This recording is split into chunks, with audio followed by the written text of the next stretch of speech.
আসসালামু আলাইকুম, hello everyone, welcome to our new video.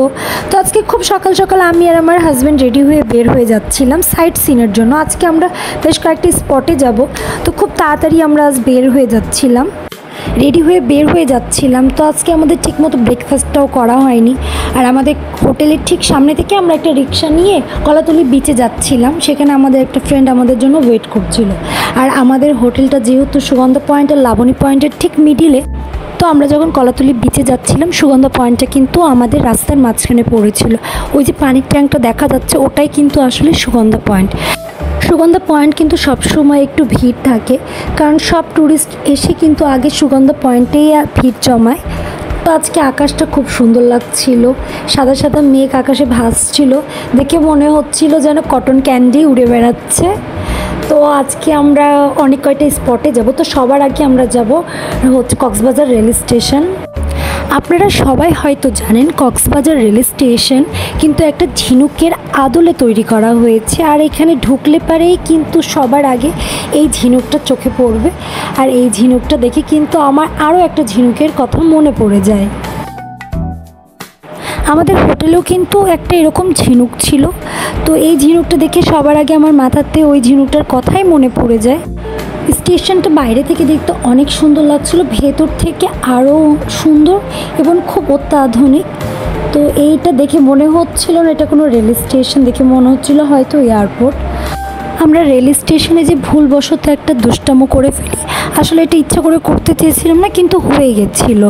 তো আমরা যখন যাই তখন দেখছিলাম অনেকেই কিন্তু এই ঝিনুকের চারপাশ দিয়ে বাঁধানো যে মোজাইক করা জায়গাটা রয়েছে এটার ওপরে উঠে হাঁটছিল, ভিডিও বানাচ্ছিল, ছবি তুলছিল।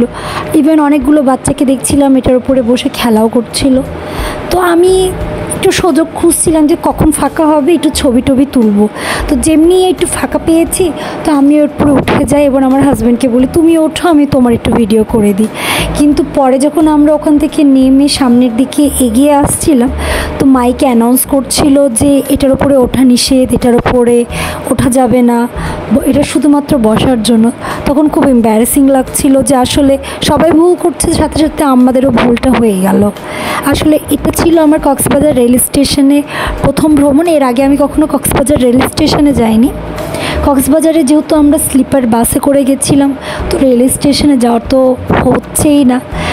আর রেল স্টেশনটা আপনারা সবাই জানেন কোন সালে চালু হয়েছে। তো রেল স্টেশনে আসলে ভেতরেও আমরা যেতে পারিনি, কারণ আমরা যেহেতু রেল স্টেশনে প্যাসেঞ্জার ছিলাম না। তো আমরা একটু বাইরে থেকেই ঘোরাঘুরি করে দেখছিলাম। আর পুরো রেল স্টেশনটা কিন্তু গ্লাস দিয়ে ওয়ার্ক করা হয়েছে, আর গ্লাস ওয়ার্কগুলো খুব সুন্দর ছিল। বাইরে থেকে কিন্তু ভেতরের কোনো কিছু দেখা যাচ্ছিল না, বাইরে থেকে গ্লাসগুলো রিফ্লেক্ট করছিল। আর যেহেতু আজকে সানলাইট খুব আপ ডাউন করছিল, আকাশে অনেক সাদা সাদা মেঘ ভাসছিল, তো ভিডিওটা অতটা ক্লিয়ার আসেনি। ভিডিওটা হয়তো আপনাদের কাছে খুব একটা ক্লিয়ারলি মনে হবে না, সামনে থেকে তো অনেক আলাদা ছিল। আর যেহেতু রেইনি সিজন ছিল, মেঘ হওয়াটাই স্বাভাবিক। সামনে যে গেটটা দেখা যাচ্ছে এটা হয়তো কক্সবাজার রেল স্টেশনের পরবর্তীতে মেন গেট হতে পারে, হলেও হতে পারে, ঠিক বলতে পারবো না। দেখে তো সেরকমই লাগছিল, কারণ এটা ঠিক মিডিলে একদম। আর এই যে গ্লাসগুলো দিয়ে কিন্তু ভেতরের কোনো কিছু দেখা যাচ্ছিল না, প্রাইভেসি মেনটেন হচ্ছিল। আমাদেরকেই বাইরে থেকে দেখা যাচ্ছিল মিররের মতো। আর এই দিক দিয়ে গেলে পারে কিন্তু ফার্স্টে টিকিট কাউন্টার পড়বে। তো আপনারা যদি রেল স্টেশনে এসে টিকিট কাটতে চান, তো আপনারা চাইলে পারে এই টিকিট কাউন্টার থেকে টিকিট কাটতে পারে। কক্সবাজার থেকে যে সমস্ত জায়গায় ট্রেন যায়, আপনারা চাইলে প্রত্যেকটা রুটের টিকিট কিন্তু এখানে এসে কাটতে পারেন। আর অনলাইনে তো আজকাল টিকিট কাটা যায়। তো আমরা একবার ভাবছিলাম যে টিকিট কাটা যায় নাকি, টিকিট অ্যাভেলেবল আছে নাকি, কিন্তু পরে আসলে আমি জানতে পারছিলাম। তো আমার হাজব্যান্ড আমাকে আগেই বলেছিল যে টিকিট অ্যাভেলেবল না। আমরা আসলে কক্সবাজার থেকে ব্যাক করার জন্য ট্রেনের টিকিট কাটার অনেক ট্রাই করেছিলাম, কিন্তু টিকিট পেয়েছিলাম না। তাও আমি কক্সবাজার রেল স্টেশনে যখন যাই আমার হাজব্যান্ডকে বলছিলাম যে একটু টিকিটটা কাটা যায় নাকি দেখো, হয়তো কাউন্টারে অ্যাভেলেবল থাকতে পারে। তো আমাকে বারবার বলছিল না কাউন্টারে অ্যাভেলেবল না, কিন্তু তারপর আমি সুযোগ খুঁজছিলাম যদি রেল স্টেশনে বেড়াতে যাই তো কাউন্টারে যে একবার আমি যে খোঁজ করে দেখবো যে আসলে পাওয়া যায় কি না। প্রত্যেক দিন যে পরিমাণে পর্যটক কক্সবাজারে আসে এবং কক্সবাজার থেকে নিজ গন্তব্যের উদ্দেশ্যে রওনা দেয়, আসলে কাউন্টারের টিকিট কেন অ্যাভেলেবল থাকে না সেটা রেল স্টেশনে গেলেই বোঝা যাবে।